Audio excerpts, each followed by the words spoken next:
Question 3, radius of circle is increasing, increase हो रहा है रेडियस, मतलब चेंज हो रहा है radius uniformly at the rate of 3 centimetre पर सेकेंड। यूनिट को ऑब्जर्व किया सेंटीमीटर पर सेकेंड, तो सेंटीमीटर तो लेंथ का यूनिट है, तो रेडियस का यूनिट है यहाँ पर, और सेकेंड टाइम का यूनिट है, तो ये r/t है।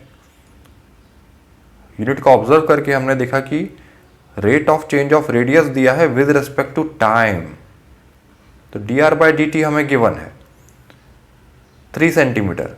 अब ये चेंज +3 है या -3 है, ये हमने यहाँ से ऑब्जर्व किया कि ये बढ़ रहा है, तो बढ़ रहा है तो +3, ठीक है, +3 चेंज लिया, 3 सेंटीमीटर पर सेकेंड के रेट से बढ़ रहा है। फाइंड क्या करना है, रेट ही फाइंड करना है किसका, at which the area of circle is increasing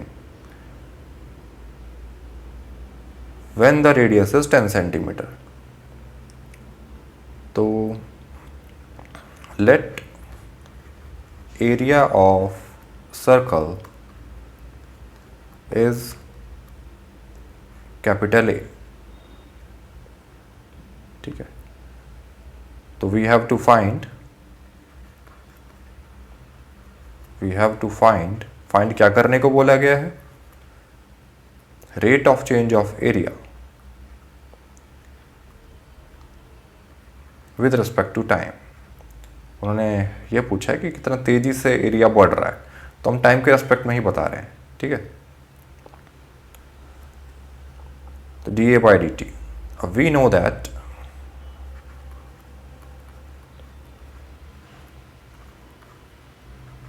area of circle is equal to pi times radius square, ठीक है। तो ये भी हमें लिख लेना चाहिए था, let area of circle is a and radius is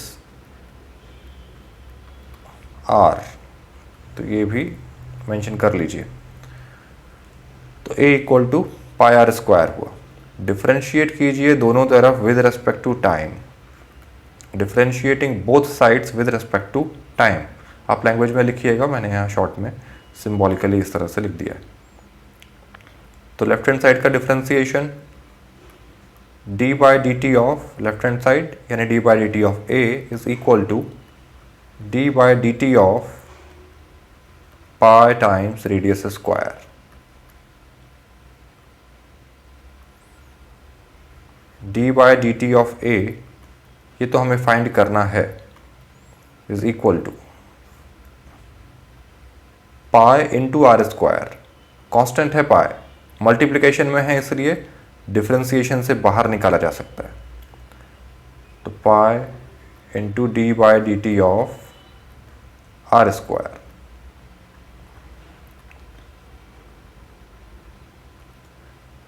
इधर देखिए, d/dt of a is equal to pi into r² का differentiation with respect to time करना है। तो एनीथिंग स्क्वायर का डिफ्रेंसिएशन हुआ, सुनिए ध्यान से, एनीथिंग स्क्वायर का differentiation 2 times anything multiplied by d/dt of anything, chain rule लगाया, एनीथिंग यहाँ पर r है, ठीक है।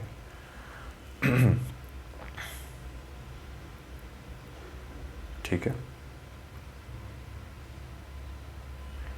dr/dt हमें गिवन है 3, उसका वैल्यू यहाँ पुट कर दीजिए। dA/dt is equal to 2πr into 3, ठीक है। ये आ रहा है यूनिट, एरिया का यूनिट सेंटीमीटर स्क्वायर और टाइम का यूनिट सेकेंड।